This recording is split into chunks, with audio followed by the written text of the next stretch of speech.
સુરતમાં કોંગ્રેસના ઉમેદવાર નિલેશ કુંભાણીના ફોર્મ સાથે ભાજપ તરફથી વાંધો ઉઠાવવામાં આવ્યો હતો, જેને લઈને નિલેશ કુંભાણીના ફોર્મના લઈ પ્રશ્નાર્થ ઉભો થયો હતો। કોંગ્રેસના ઉમેદવાર નિલેશ કુંભાણીના ફોર્મ સામે ભાજપ તરફથી વાંધો ઉઠાવવામાં આવ્યો હતો। નિલેશ કુંભાણીના ટેકેદારો પૈકી 3 ટેકેદારોએ એફિડેવિટ કરીને કહ્યું હતું કે અમારી સિગ્નેચર નથી। તેમજ ભાજપ ઉમેદવારના ચૂંટણી એજન્ટ દિનેશ જોધાણીએ તેનો વાંધો ઉઠાવ્યો હતો। આથી નિલેશ કુંભાણીના ફોર્મ સામે પ્રશ્નાર્થ ઉઠ્યો છે। ટેકેદારો ફરી ગયા હોવાની વાત સામે આવી રહી હતી અને મળતી માહિતી મુજબ નિલેશ કુંભાણીનું ફોર્મ રદ થયાની મૌખિક જાણ કોંગ્રેસને કરવામાં આવી છે। હવે તેઓ તાત્કાલિક હાઈકોર્ટમાં અર્જન્ટ સુનાવણી માટે પિટિશન દાખલ કરશે। કલેક્ટર પાસે પણ 1 દિવસનો સમય માંગવામાં આવ્યો છે। જ્યારે બીજી બાજુ ખુદ નિલેશ કુંભાણીનું કહેવું છે કે ઉમેદવારનું ફોર્મ રદ થવાની જાહેરાત આજે થઈ નથી। નિલેશ કુંભાણીની ઉમેદવારી સામે એક પણ ટેકેદાર હાજર ન હતો। નિલેશ કુંભાણીના ડમી ઉમેદવારોના ટેકેદારોના એફિડેવિટ પર પણ સવાલો ઉઠ્યા છે। સુરત બેઠક પર કોંગ્રેસ ઉમેદવારી ગુમાવી શકે છે તો ડમી ઉમેદવારી પર પણ રદ થવાની સંભાવના જોવામાં આવી રહી છે। જો કે ફોર્મ રદ કરવાની હજુ સત્તાવાર જાહેરાત કરવામાં આવી નથી, ત્યારે સમગ્ર ચિત્ર આવતીકાલે સ્પષ્ટ થાય તેવું સૂત્રો જણાવી રહ્યા છે।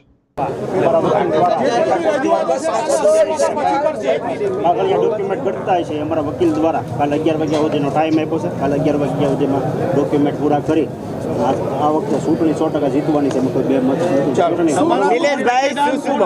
તમારા સાથે કોઈ રિશ્તેદારી ખરી? ઠેકેદારો બધા હતા ને, ઠેકેદારો જે અત્યારે અપહરણ થયું છે એને ગમે એમ કરીને તાત્કાલિક ઠેકેદારો જ્યાં હશે ત્યાંથી હાજર થઈ જાય ઠેકેદાર કોણ છે તો કયો? અત્યારે તમારી સાથેનો સંબંધ, તમારી સાથેનો સંબંધ સંપર્કમાં નથી હાજર, રાત્રે સંપર્કમાં આવી જાય અને કાલે અહીં રજૂ થઈ જાય। ફોન બંધ કરવામાં આવ્યા છે અને ઉપર ભારતીય જનતા પાર્ટીના આગેવાનો પણ ઉપર કોનો ફોન બંધ કરવામાં આવ્યો છે? ઠેકેદારોના ટોટલના ફોન બંધ છે।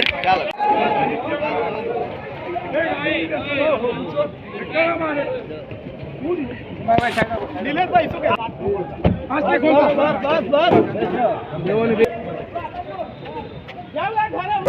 ફોર્મ રદ થવાનું જ નથી। અમારી આર્ગ્યુમેન્ટ જે થશે એના આધારે કલેક્ટર સાહેબ અને રિટર્નિંગ ઓફિસર કન્વિન્સ થઈ જશે ક્યાં રદ થયું છે હજુ।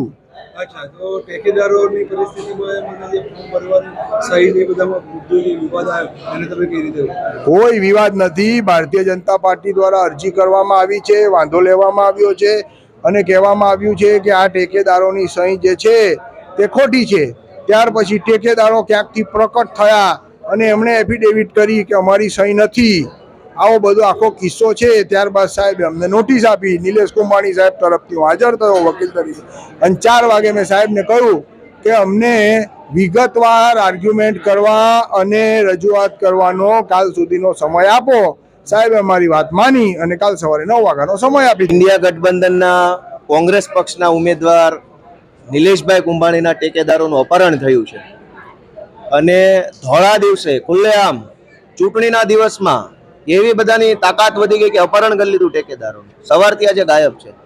આજે ફોર્મ ચકાસણીનો દિવસ હતો, આ જ દિવસે ટેકેદારોનું અપહરણ થઈ ગયું। અમે લેખિત ફરિયાદ આપી છે અહીંયા લોકલ પોલીસમાં અને ચૂંટણી અધિકારી સમક્ષ।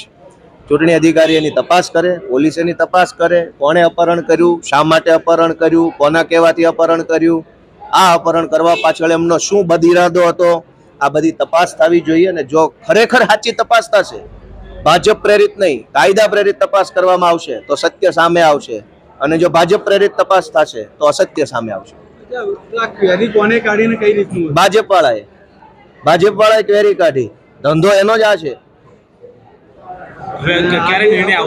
આવતીકાલે સવારે 11 વાગ્યાનો સમય આપ્યો છે, જોઈએ હવે 11 વાગ્યે શું થાય।